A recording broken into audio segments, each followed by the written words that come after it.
Good afternoon and welcome to TLP. I am Professor A, joined as ever by Professor Dogger, who is hiding from her camera, and on the other side of the world, Professor J. How are things on the other side of the world, Professor J? Hot, hot, hot. Very hot. Hotty hot. Today's chord, we're going to do E minor ninth. This one, that one, that one. That lad, yeah. Most famously, I guess, used in Every Breath You Take by them there polices. Quite a lot of Oasis I films as well, I think. Yeah, everybody uses it. And actually, they don't use. They use it. They use it. They use an F sharp, I think. Yeah, okay. It's an interesting guitar you have there, Professor J. It looks like it's lost half of its headstock. It's one of my Parkers. I really like one. Yeah, this isn't the really light one. This is one of the cheaper versions of the really light ones. Right. Have you seen this one? Is covered in gator skin. Nice. So genuine gator skin.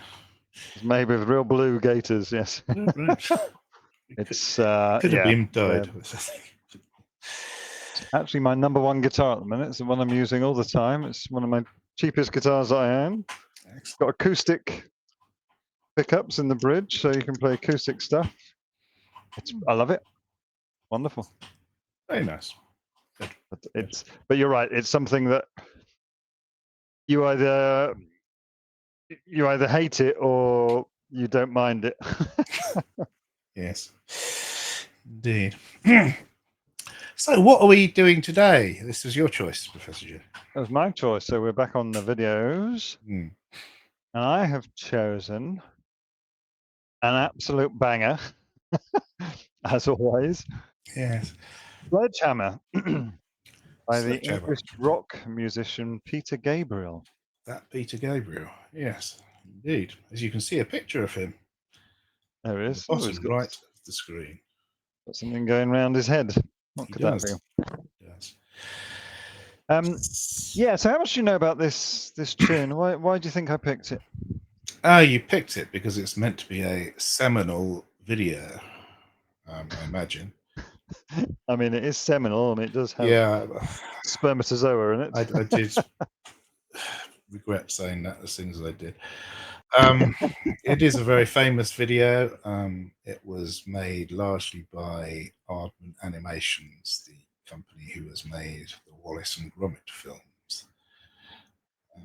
And it's revolutionary, they called it at the time. Absolutely do. So this was released in 1986, the lead single from his album. That was the name of the album. Was called So. But that's interesting though, because the previous 4 albums have been called Peter Gabriel. Or not, or nothing, right? Oh, yeah. He said he thought of it like it being a magazine kind of thing. So you don't have a different name for each copy of a magazine. You have a different issue of each magazine. So the magazine was called Peter Gabriel. I mean, he's a cheeky chappy, huh? Yes. How much do you know about this guy? I know he was the original singer for Genesis, the former prog rock superstars, then pop stars, then nothing. Now they've finally retired, haven't they? I believe. Yeah, I mean, for me, he's kind of one of those guys like Genesis. I don't really know anything about Genesis except Phil Collins was a singer, and this guy was the singer beforehand. Well, Phil Collins was originally the drummer, and when Peter Gabriel left, and he left because he didn't like the pop direction it was going in, and then he comes out with Sledgehammer. So, yeah, maybe. I mean, anyway, back to this track. So this was number 1 everywhere, right? It was number 1 in Canada, US. Actually, only got to number 4 in the UK, but it was an absolute banger. It won a record 9 MTV Video Music Awards at the 1987 MTV Video Music Awards. Best British Video at the Brit Awards. The song also saw Peter Gabriel nominated for 3 Grammy Awards. Wow. Best Male Rock Vocal Performance, Record of the Year, Song of the Year. And in a 2005 poll conducted by Channel 4, the music video was ranked 2nd on their list of the 100 greatest pop videos. Really? So, What was first then? Thriller? I don't know. I should have done some research on that. Yeah. Yeah, so Peter Gabriel, I didn't really know much about him. I knew he wrote Salisbury Hill, which is a Yes. song that I liked. Have you been to Salisbury Hill? No, but I understand that he's gotten some of his songs are campaigning against environmental destruction. Yes. And this one was in defense of that area, which is near where I did my doctorate. Yeah. That's my professorship. He seems like a decent bloke. Yeah, he's also done a lot to bring world music to the fore. And I believe he started the WOMAD Festival. Indeed. Married twice, some kids. He also had relationships with Patricia Arquette and Sinead O'Connor, topically. So, talking about how he became solo, let's just give a little bit of a background to Genesis. So, he formed a band with his schoolmates, and they made a demo tape, and they sent it to one of their ex-pupils of the school that he was at, which happened to be Jonathan King, who was, you know, a really big guy in the music back in the 70s, I guess this was, maybe 60s even. And Jonathan King loved it. They made some demos, and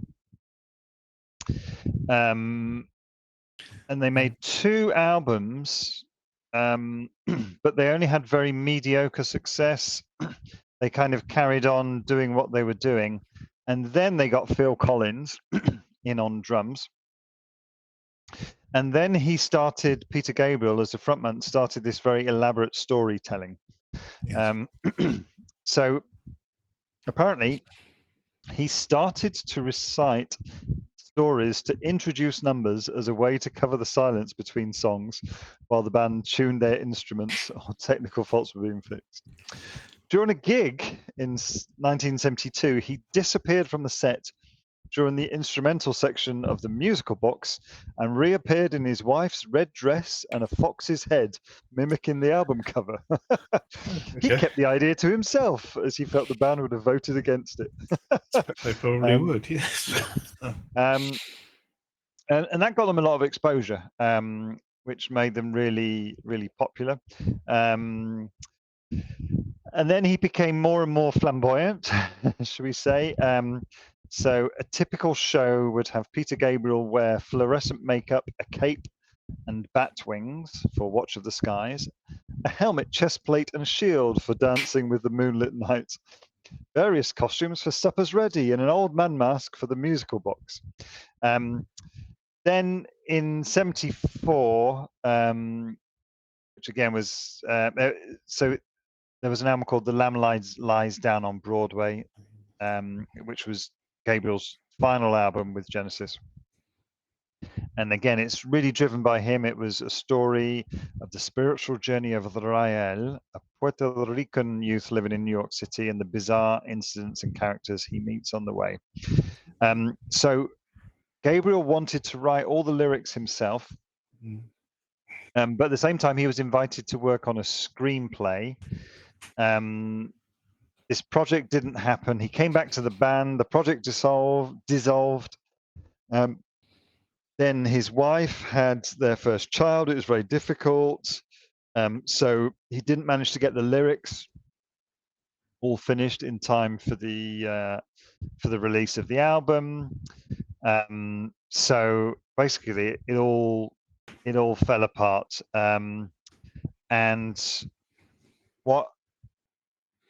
And Gabriel decided that he was going to leave. So 1975, he left the band. And that's when Phil Collins took over lead vocals after 400 singers were fruitlessly auditioned. It's quite a lot of singers. Yes, so that's and then 10 years later we get this song. I'm not going to go into the in between. Yeah. Would you like me to do my description of the whole video? Absolutely. Okay, go with me for this.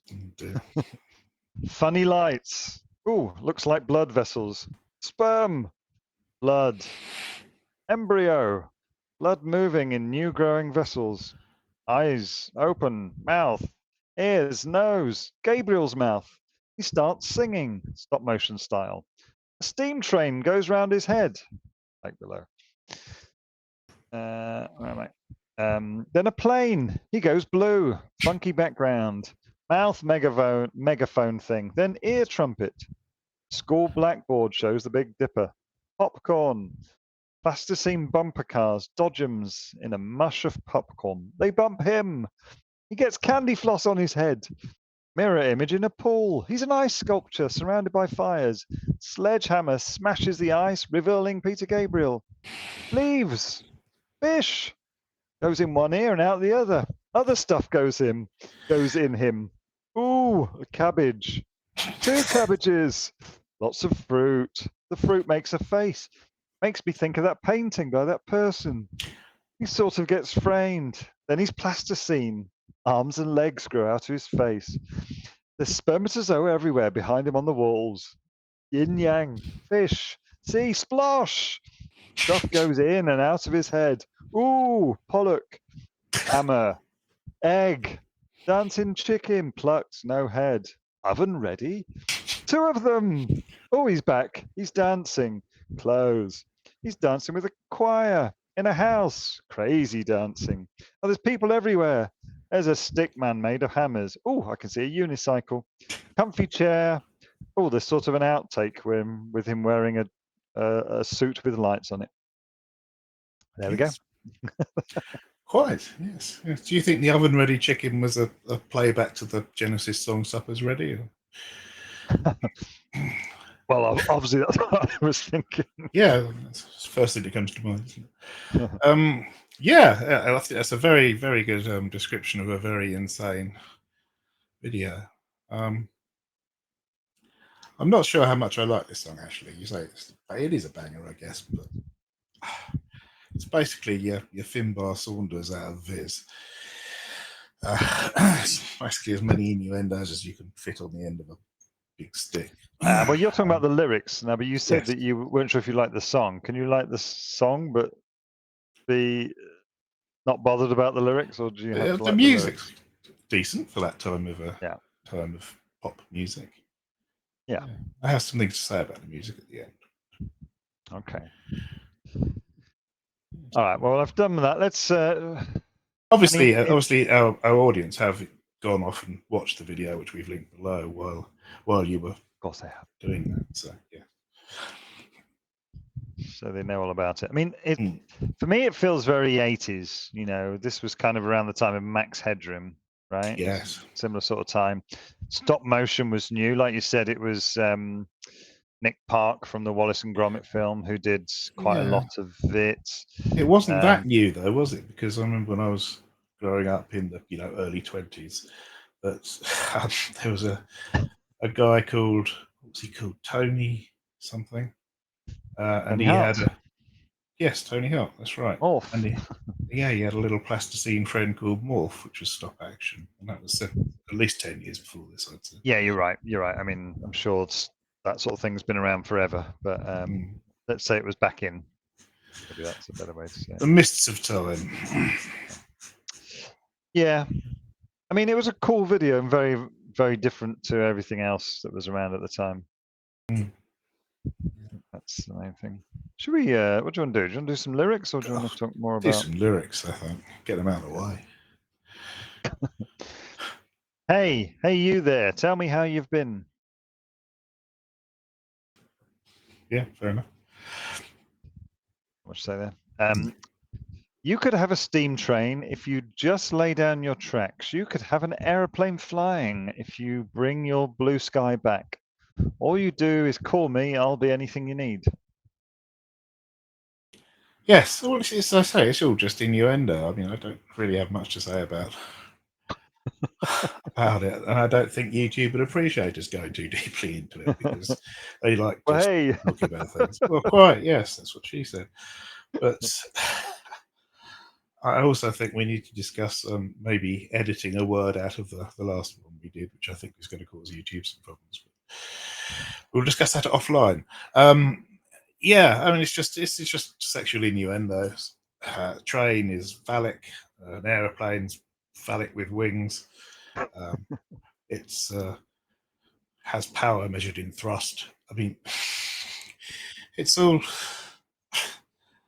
it's all about the same thing. Every line is about the same thing, except maybe the outro. But okay, well, let's have some more lyrics. You could have a Big Dipper going up and down all around the bends. You could have a bumper car bumping. The amusement never ends. I want to be your sledgehammer. Why don't you call my name? Oh, let me be your sledgehammer. This will be my testimony. Yeah, yeah. Yeah, I mean, it is an endless, endless. At the time, were you aware of this at the time? no, I don't think so. No, And was I it wasn't. 86? So it would have been, 86. I mean, we were young, right?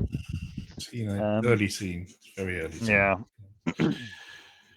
Yeah, no, I didn't think it. I mean, it's not like I wasn't aware of sex as a concept at that time, but I probably should have listened to it. I don't know. Yeah.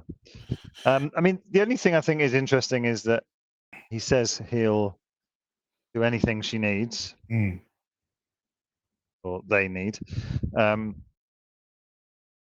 But it seems a bit desperate, right? Yeah, I That mean, he'll change his skin and we haven't got to that.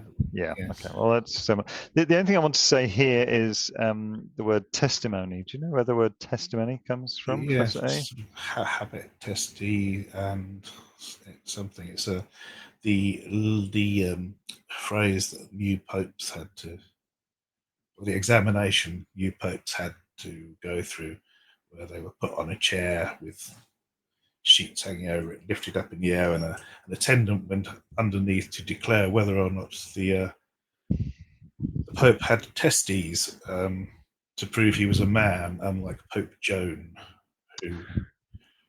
Yes, famous Pope Joe. I didn't think that was. I thought there was something that predated that. Well, possibly. I mean, people used to, men used to grasp their testicles as they swore in court, I think. Yes. Yeah, that's what I understood. So testimony is, you're bearing witness to something, normally in a legal sense. And at the time, you would, in whatever court, I believe it was, I can't remember if it was Greek or Roman, but you would hold your testes. And if you found out you were not telling the truth, you would lose aforementioned testes. So Yes, very enlightened. yes. Okay. So let's have a look at some more lyrics. Show me round your fruit cage, because I will be your honey bee. Open up your fruit cage, where the fruit can be sweet as can be. When I was a child in '86, very, very old child, I thought it was fruit cake. Open up your fruit cage. That's how I heard it. Yeah. Who did the picture of the fruit in a face? Dolly? Yeah, I can't remember. Probably Dolly. It's meant to be that one, isn't it? Okay, so fruit, honeybee, open up your fruit cage. Yes, Pollination. go on this. Ooh, took daughter to me. I want to be your sledgehammer. Why don't you call my name? You better call the sledgehammer. Put your mind at rest. I'm your sledgehammer. Let there be no doubt about it. Sledgehammer. Sledgy hammer. Sledgehammer. Okay, so then we've got this change in style. So we'll go for the next lyrics. I get it right. I kick the habit. Kick the habit. Kick the habit. Shed my skin. Shed my skin. This is the new stuff. This is the new stuff. I go dancing in. We go dancing in. Oh, won't you show for me? Show for me. I will show for you. Show for you. Please show for me. Show for me. Huh? I will show for you. Yeah, yeah, yeah, yeah, yeah, yeah. I do mean you. Show for me. So this Yes. is the bit that I thought where he's just saying that he's going to change himself. He's going to be what this felt very desperate, I would say. Well, some of the interpretations I've read of this are that this outro bit is completely separate to the rest of the song. It has its own meaning. It's not to do with the relationship he's trying to start with someone. Right. The interpretation being this is Peter Gabriel embracing pop music. Oh, this is the new stuff. I go dancing Yes. in. When he was in Genesis, obviously, as you said, he was writing intricate progressive rock pieces and doing the elaborate shows and all that. And as I said, on top of what you said, one of the reasons he left the band was he didn't like the rest of the band wanting to go in a poppier direction. Right. And now, after 10 years or whatever, 15 years, even what it is, he's announcing that he's now got it right. He's kicked the habit of his progressive rock ways. Shed his skin. This is the new stuff. And he's going dancing in. So yeah. So yeah, he's showing off his new style and new music. It's obviously worked very well for him.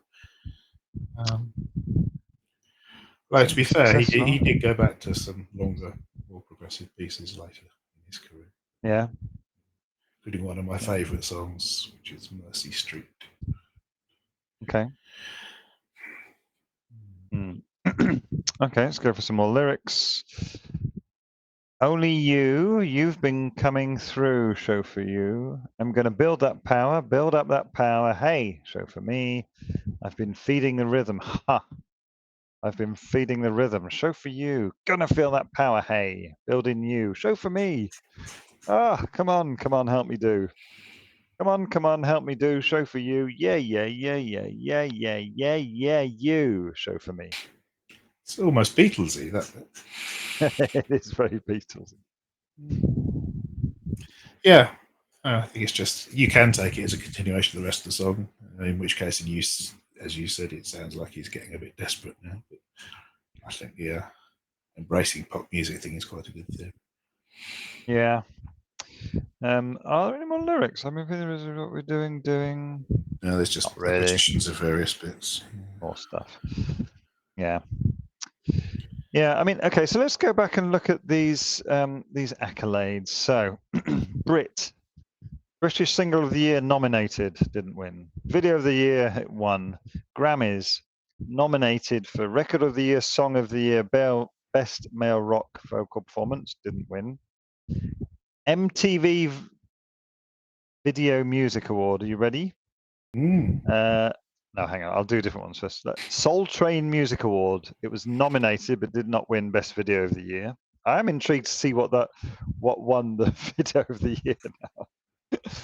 Yes. And then coming to the MTV Music Video Award, it was nominated but did not win the Viewers' Choice Award. However, it won Video of the Year, Best Male Video, Best Concept Video, Most Experimental Video, Best Overall Performance, Best Direction, Best Visual Effects, Best Art Direction, and Best Editing. Stuff. Whether you need so many categories for a 3-minute video is another question. Yeah. Yeah. Yes. Doopy doopy doop. Do you want some facts? I've got some facts. Yeah, fact me. Facts, lots of different facts. Right, lots of people say that this is the most played video ever on MTV. That is possibly the case now, but as of 1999, so 13 years after it came out, it was actually number 4. MTV released their own statistics at the end of 1999. Number 1 was Thriller from 1983, Michael Jackson. Number 2 was Vogue, Madonna from 1990.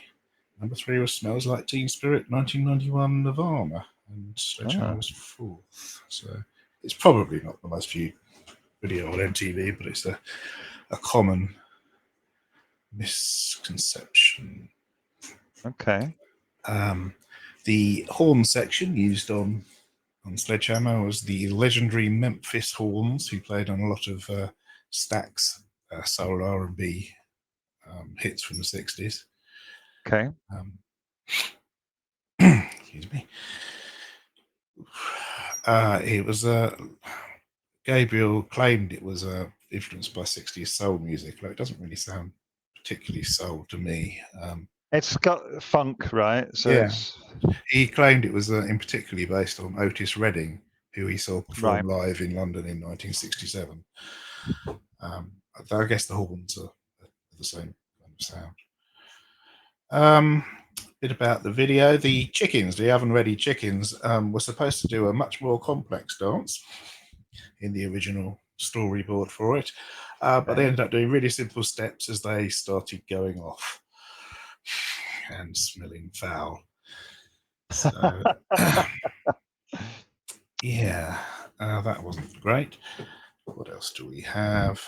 Apparently, Gabriel spent 16 hours lying beneath a heavy sheet of glass for the video, so that things could be superimposed over him, I suppose. I don't really know how that works. That can't have been much fun. The Big Dipper is supposed to be a reference to the roller coaster at Blackpool Pleasure Beach. Who knows? I thought it was just an innuendo. Yeah. What else would we have? The original version of it was 10 minutes long. It was cut down to 5 for the single. I've never heard the 10-minute version, but I don't think it sounds at all necessary. And Daniel Lanois, who produced this, he's also done a lot of work with bands like U2. He had this idea of combining instruments to create a single part of music. So he would record a 12-string electric guitar, a 6-string guitar, and a Fairlight organ, and then just use that as a track. Sort of the three of them became a whole, and then paste that track in and out of it. Which he claims is a revolutionary technique. I don't know. It's not that different to the normal way of doing things, I wouldn't have thought. There was an extended dance mix released in 1986. Ooh. Yeah, right. It was used in Miami Vice in the year it came out. 7 songs by Peter Gabriel were used in the series in 1986. So, wow. Producers of Miami Vice obviously really liked him. Yeah. During the making of it, Peter Gabriel, Daniel Lanois, and some other people would show up wearing yellow construction hard hats because it was really funny. They think that helped inspire the tune. Quote from Lanois: "We decided that we would establish a regime, like work ethic. So we had a bit of fun with the idea that we were turning up for work as if we were construction workers. We'd wear these yellow hard hats.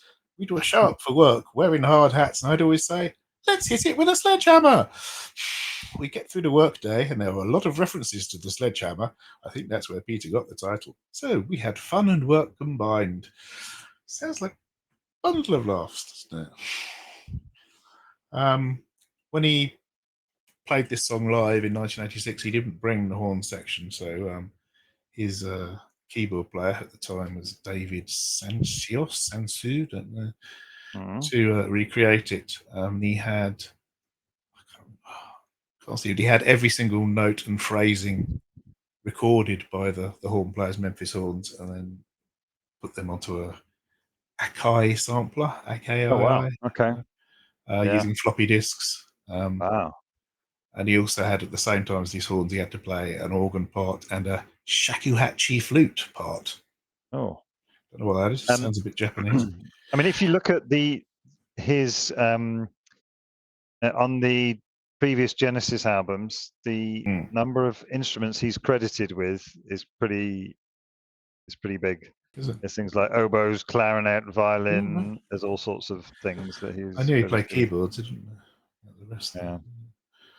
Last fact: the opening groove inspired Billy Joel's hit Stormfront. So Billy Joel ripped it off. That Stormfront album by Billy Joel actually is brilliant. It's a really good album. 1989.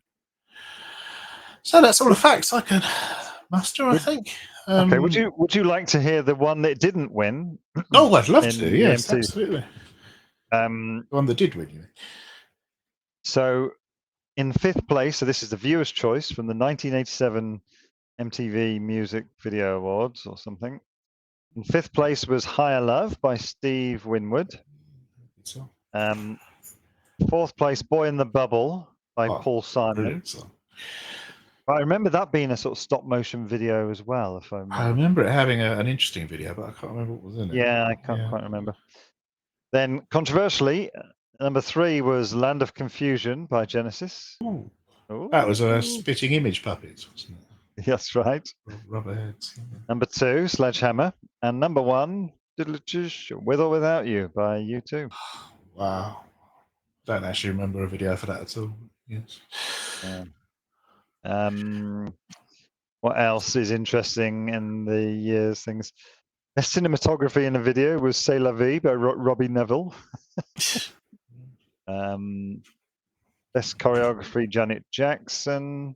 Best stage performance, Living on a Prayer, Bon Jovi. Video from a film, Talking Heads, Wild Wild Life. Best new artist, Crowded House, Don't Dream It's Over. Good stuff.